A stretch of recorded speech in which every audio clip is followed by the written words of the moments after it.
Gueule de Philippe David. Comme d'habitude, je vais remettre le clocher au milieu du village, un village qui se situe dans le 16e arrondissement de Paris. Pourquoi le 16e arrondissement de Paris?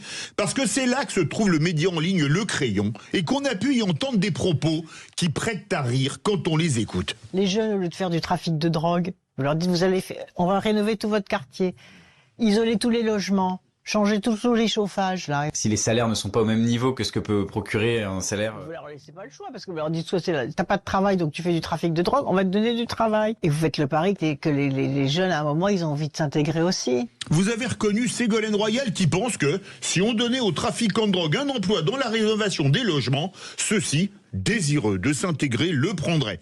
Mais à quel niveau de déconnexion faut-il être pour imaginer une telle énormité? Selon un rapport de la Cour des comptes sorti il y a 15 mois, un rabatteur gagne 120 € par jour, un guetteur 150 et un dealer 300 €, alors évidemment net d'impôts et de charges, par jour. À moins d'augmenter drastiquement les salaires dans le bâtiment, la proposition est totalement surréaliste. Mais ce n'est pas tout. Les gamins là, à qui on prend les deux roues, c'est une passion.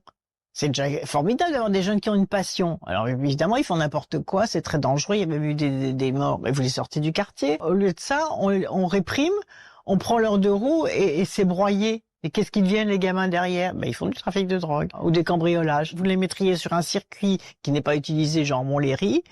Vous faites un internat scolaire. Vous les remettez à l'école, vous les faites encadrer par des motards, par des gendarmes, etc. Vous leur donnez en plus une formation de conducteur.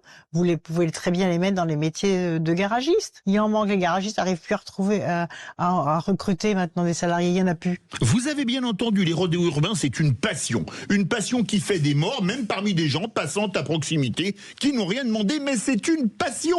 On n'avait plus entendu une telle niaiserie sur ce fléau depuis les propos de la cinéaste Lola Kivoron, qui avait déclaré au Festival de Cannes 2022, lors de la présentation de son film Rodéo, vantant les rodéos urbains, que, je cite, « Les accidents, ils sont souvent causés par les flics qui prennent en chasse, qui poussent les riders vers la mort. Croyez-vous que les rodéos urbains sont juste faits par passion de la moto? Non, ils sont aussi faits pour braver l'interdit, tout en faisant un pied de nez aux forces de l'ordre, sachant qu'on ne risque rien en France en se comportant ainsi, mais le meilleur est pour la fin. » Et puis vous faites une école de cascadeurs pour le cinéma français. On est obligé d'aller les chercher à l'étranger, les cascadeurs. Alors celle-là, on ne nous l'avait jamais faite, l'école de cascadeurs. Inutile de dire qu'en voyant le nombre de postes à pouvoir, il y a beaucoup plus d'auteurs de rodéos urbains en France que de rôles de cascadeurs à occuper dans le cinéma français. Quitte à être aussi ridicule, parce qu'il faut toujours se mettre au niveau. Et si on récupérait les tueurs à gages des narcos pour les former au tir sportif, afin d'essayer de rapporter quelques médailles olympiques? On pourrait même en reconvertir certains au tir à l'arc pour pallier dans une autre discipline.